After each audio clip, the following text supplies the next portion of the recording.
J'ai remarqué que ma fille n'aime pas du tout faire quelque chose de faux. Disons qu'elle joue au tennis. Si elle tape la raquette et que la raquette ne touche pas la balle, elle fait ça et elle s'arrête, elle veut plus jouer.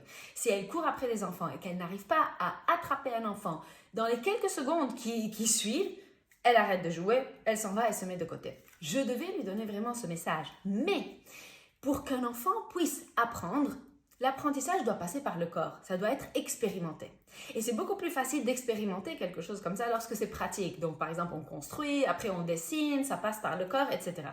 Dans ce cas, c'est plutôt un concept. Le concept d'essayer encore, le concept, etc.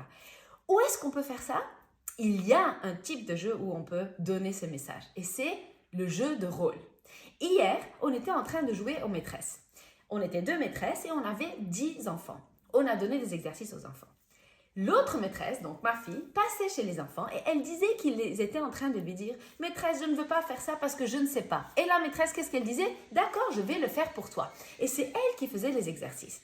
Donc, je lui ai dit à un moment « Maîtresse, je veux vous dire un secret. » Elle s'est approchée et je lui ai dit « On peut dire aux enfants « Mais si tu savais tout, tu ne serais pas venu à l'école. Et tu viens à l'école pour essayer de faire, pour apprendre. Tu réessayes encore. Et ça va si tu ne peux pas. On peut quand même réessayer. » Elle m'a dit « D'accord. » Elle est allée, elle a commencé à donner cette recommandation aux enfants.